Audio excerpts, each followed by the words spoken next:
Hello everyone, I'm Joel Baird, the General Manager of Missoula Community Access Television, inviting you to another edition of Out and About. I am here with Star Sullivan. He's the superintendent of the water treatment plant. Star, thanks so much for taking the time. You're welcome. So we're in an unusual place, people. We're in a forest of poplar trees. And Star, you want to tell people a little bit about the space that we're in, which is a pretty remarkable area. It is. So the city leased this from Harvey and Mitzi Klaus 4 years ago to grow these trees. The primary purpose, at least for me, to grow in these trees is we take out about 1 million gallons of treated effluent a day to water these trees between May 1st and September 30th. And the reason is although we have a high quality of effluent we discharge to the Clark Fork River, this takes out about 20 to 25% more phosphorus and nitrogen out of the Clark Fork River during the summer months, which that's important because that's the algae growing season.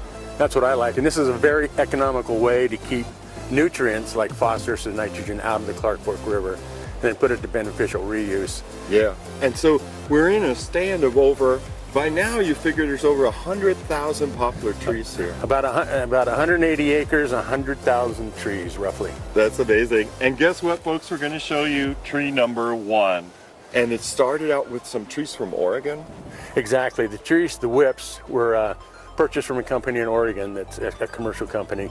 And they were chosen, the type of trees they are were chosen for the climate here. Yeah. So there's obviously different types of poplars, and this is the one that was most suitable for this climate and for our purposes. And then it's a drip system that goes through, you know, obviously has a hole by every tree. Yeah, so there's a big pipe that comes over from the plant outfall.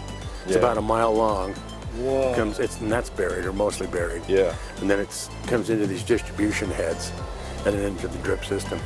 Right, and so one thing that the trees are doing is that their root system is acting as a natural filtration unit, but the roots of the poplar tree is getting that effluent water and it's transforming it into a photosynthesis machine. Yeah, exactly. Yeah. Yeah, these trees are being grown for saw logs, for dimensional lumber. Yeah. A lot of popular plantations across the nations are grown for pulpwood, paper pulp. Some are grown for hog fuel to put in boilers. Oh, yeah. But the market's pretty flat for pulp and hog fuel. So we chose to grow these for dimensional lumber. That's not really suitable for structural lumber or exterior, but it's great for things like furniture. Oh, okay. And trim and things like that. It's a soft wood, isn't it? Technically, it's a hardwood. Yeah. But it is a softwood, but it's actually technically classified as a hardwood. Somebody told me that about 80% of IKEA furniture is made with poplar. Oh, so there you go. Yeah. And I've used some of it in my home, in my house, in some projects. What's nice about it has a really nice, tight grain, straight grain, and there's no knots in it. So it's a really attractive looking finish on the Absolutely, on the wood. Yeah, and it stains up like, you can make it look like anything. But yeah, it's easy to cut. I mean, if you're a do-it-yourselfer or something. It's not like oak where it'll go through saw blades like right and left. Right. But the thing about it, to remove 20 or 25% more phosphorus and nitrogen in conventional treatment processes would be about 10 times as much as what we put into this. This was about $1 million.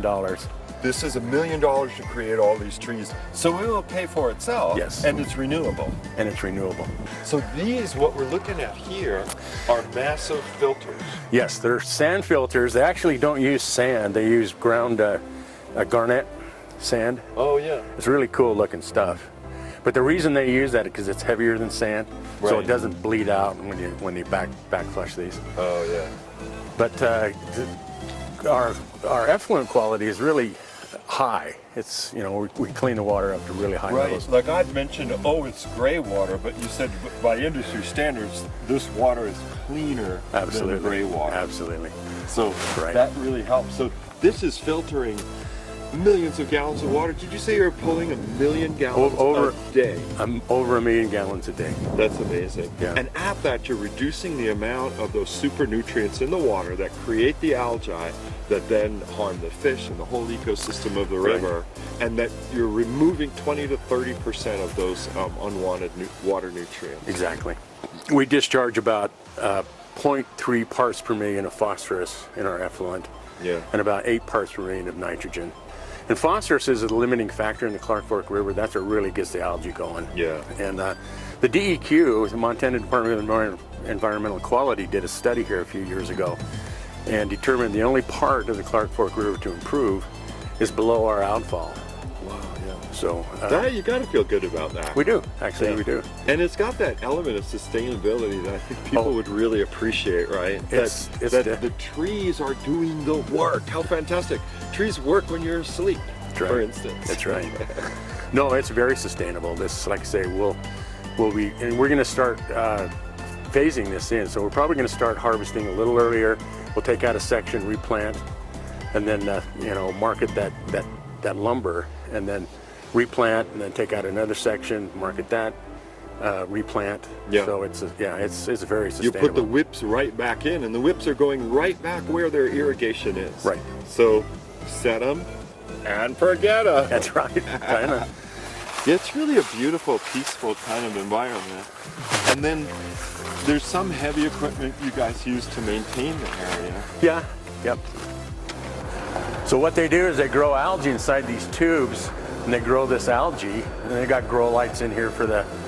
When you fly over in an airplane, you can actually see this. You can see the lights. Right. So we use microorganisms. These guys use algae to do the same thing. Yeah. And then what they do is then they remove the algae out of the water, and then use it for, beneficial reuse. I've seen their lab results on how low they get the phosphorus and nitrogen. It's unbelievable. Like you were saying, it was almost undetectable after this treatment. Right. Is it right now economically viable? Can they treat enough water with the algae to make it work? I think that's the big question. Yeah, the ratio of effort. Right. And this, I think they're treating about 30,000 gallons a day. And then our plant treats 7.5 million gallons a day. A day. Yeah. 7.5 million gallons of water treated a day. 30,000 is it's a start. It's a start.